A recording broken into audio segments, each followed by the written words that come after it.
Chapter 23. The Best Interests of the School. Mrs. Davenport stood up and walked to the front table. Greg couldn't believe how small she looked. Seeing her walking around in a room full of other grown-ups, she only looked about half as big as she did at school.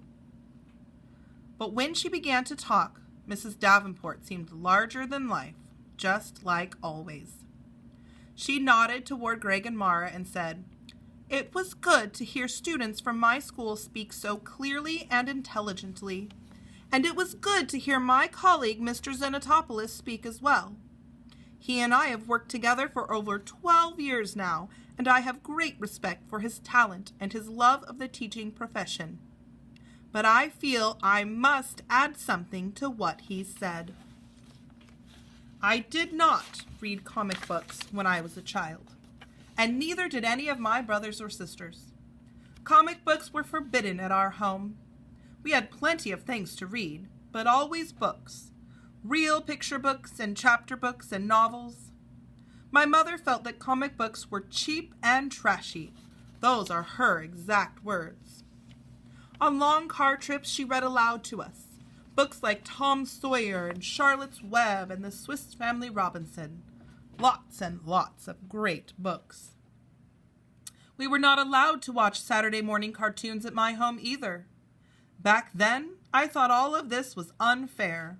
But by the time I reached college, I felt certain that a childhood without comic books and TV cartoons had been better and richer, not poorer. And as an elementary and intermediate school principal for the past 18 years, I have tried to uphold the highest standards of literacy in our libraries and classrooms. But before I go on, I have to make a confession. When I arrived home from school late yesterday afternoon, there was a package waiting for me. I don't know who sent it because there was no mailing label, no return address. When I opened the box, first I discovered this note. Please take a good look. And under the note, this is what I found. Mrs. Davenport walked back to her chair, leaned over, reached into a box, and then held up a small stack of comic books. Standing in the aisle and facing the audience, she said, "There were 20 or 30 of these in the box. My husband was thrilled because he remembered some of these from when he was a boy. And with some encouragement from him, I sat at home last night and I read comic books for the first time in my life. And here is my confession. I enjoyed myself. Please don't misunderstand me. Nothing will ever convince me that 3 Supermen from Krypton or Donald Duck in Volcano Valley can be called great children's literature. But I am ready to agree that a good comic book can be fun and basically harmless, as Mr. Xenotopoulos said." Greg was almost floating up out of his chair. He nudged Mara and whispered, "This is great!" But the principal wasn't done. Mrs. Davenport went back to the microphone and paused to look into the faces of the committee members. "However, I believe we have to think carefully about this question of what gets sold to children at our schools, and especially what children sell to one another. What if a student decides next week that she wants to set up a stand to sell her homemade dolls out by the buses before and after school? Will you give her permission? Or what if a boy decides to bring his baseball card collection to school so he can try and wheel and deal between classes? Try to imagine all the different things that children could dream up to sell to each other. Do we want our school to turn into a huge flea market? How can we give permission to this plan and then not accept others? As a principal, it is up to me to make sure that my school continues to be a place for learning, not a place for buying and selling." Greg looked around. A lot of people agreed with what Mrs. Davenport had just said. Mr. Z raised his hand. The chairperson nodded at him, and he stood up and said, "I agree with everything Mrs. Davenport is saying. School shouldn't become a place that's all about buying and selling. But it's partly about buying and selling, and we can't pretend it's not. Schools are supposed to prepare kids for a happy, successful life.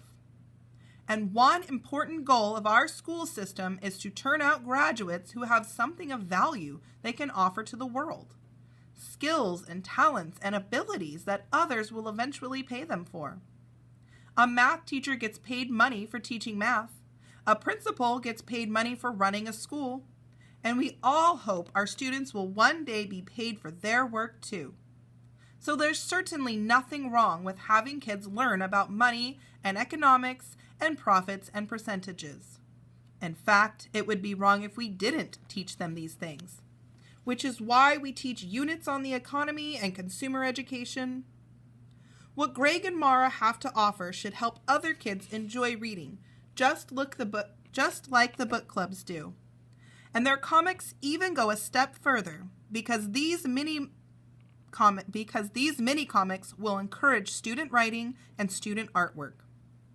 The regular book club companies provide a wholesome service that supports education, and that's why they're allowed to sell books at school and make a profit.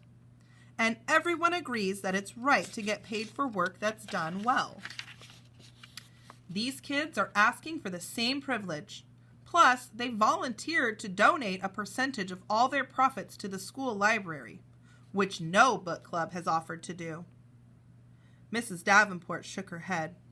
I still have trouble with the idea of actually selling things right at school. But that's already happening, Mr. Z said. He turned to Greg and Mara. How many different companies did we find that are advertising or selling things directly to kids at Ashworth School? Greg said, a lot. Mara nodded and started counting them off on her fingers. There's the Domino's Pizza Day banner in the cafeteria, the Very Fine Juice machine, the Frito-Lay snack machine, the Powerade machine by the gym door, the Coca-Cola scoreboard on the playing field, the Nike book covers on all our social studies books, the Mars Candy fundraiser posters in the gym, the Wilson and Spalding and Adidas names on all the sports equipment, and the big IBM letters on every clock in every room in the school. Greg said, and there are tons of ads in all the magazines for kids in the school library, plus all the sports biography books that are like ads for pro sports teams or NASCAR. And sometimes there are morning PA announcements about after-school bake sales or Saturday car washes at the high school. And there's the blue sweatshirt with the Champion logo that Mr. Kellett wears during gym class. And the Apple logo on almost every computer. And then there's the stuff sold at the school store, plus the book clubs. Mr. Z turned to the committee members and said, I don't like the way children are treated as sales targets, and I know none of you do either. But we have to face it. Selling to children is big business, and we have to help kids understand this so they can make good decisions.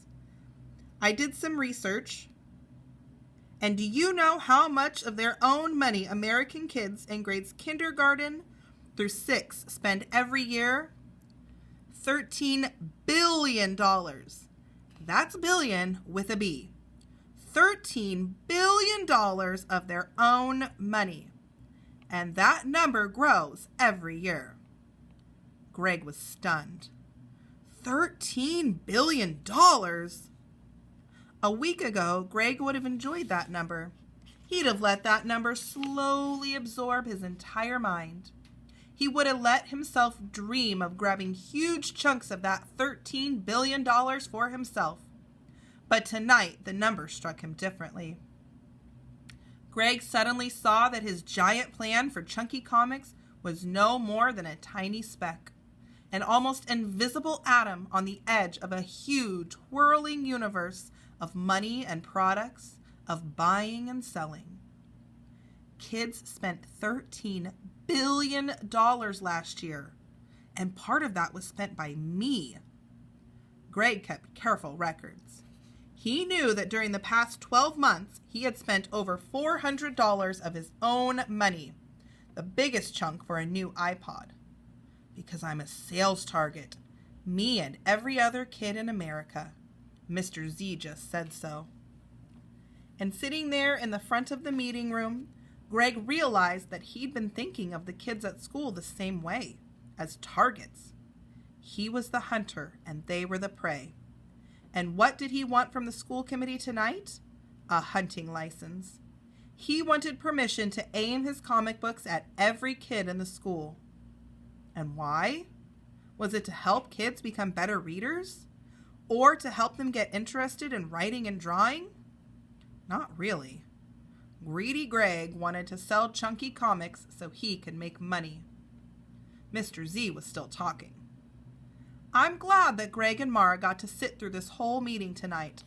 I'm proud to have them see how much care goes into every detail of what happens in our schools. And I want them to see that this is not us against Mrs. Davenport, because that's not the way it works. We all want the same thing, what's best for the school and what's best for every student. Greg looked over at Mrs. Davenport, and she was nodding. And Greg felt himself nodding too. Mr. Z said, "This idea that Greg and Mara have, it's not some marketing plan that was drawn up in Los Angeles or Minneapolis or New York. It's homegrown. So I say it deserves our support. And whatever the school committee decides will be all right with me and with Greg and with Mara, but only if it's all right with Mrs. Davenport too, because we're all in this together." Mr. Z sat down, and Mrs. Davenport said, "I want to thank Mr. Xenotopoulos for that offer to work together on this, and I accept it. And we'll wait to hear the decision of the committee." As Mrs. Davenport stood and walked toward her seat, Mara got up and headed for the back of the room. Greg started to follow, but then he stopped. He turned and faced the committee again. "Could I say something else?" he asked. The chairperson nodded at him, and Greg went to the microphone. He didn't know exactly what he wanted to say, but he was sure of one thing, so that's what he said first. He gulped and said, "If it's okay, I think I want to sort of change my idea." Greg felt the whole room get very quiet. The woman squinted and looked over the top of her glasses at him. "You mean the comic book club? Change it? Now?" Greg gulped again and said, yes. Because what Mrs. Davenport said is right. It's not fair if Mara and I get special permission to sell our comic books, but then other kids can't sell things they try to make. A man at the front table said, "So what are you proposing?" Greg said, "Well, I think really there ought to be a way, Greg heard himself sputtering and stalling, saying nothing, and he knew why. He didn't really have a new idea, but he felt like something needed to change, and he knew it was now or never. From behind him, a voice said, "I think Greg's trying to say that the school store could be the answer." Greg turned around, and it was Mr. Z. Greg nodded slowly, and then whipped back to face the school committee. Excited now, he said, "Yeah, that's right, exactly. It's the school store." And making it up as he went along, Greg said, "Because we already have it, a store at school, in the cafeteria. Except, instead of just school supplies, we can sell our comics there, and other kids could sell things there too, because lots of kids have good ideas. And the store can be like a business, a real business, except any kids who sell stuff at the store have to give 50%. 50% of all their profits has to go to something that helps the whole school, because that way it'll be half for profit and half for learning. And that's my new idea, if it's okay." Then Greg stood up, turned around, and headed for his seat. As he walked past the principal, he glanced at her face. She was smiling, and he smiled back. And she said, Just a moment, Greg. She bent over, picked up a small cardboard box, and held it out to him. The old comic books. I won't be needing these anymore. Greg blushed and started to say something back, but the chairperson was calling for the next speaker. Greg gave the principal an awkward smile, took the box, and hurried back to his chair. As Mrs. Davenport sat down, she couldn't help thinking, he's really a remarkable boy. I'm proud of him. And as Greg sat down with the box of comics in his lap, he couldn't help thinking, $13 billion!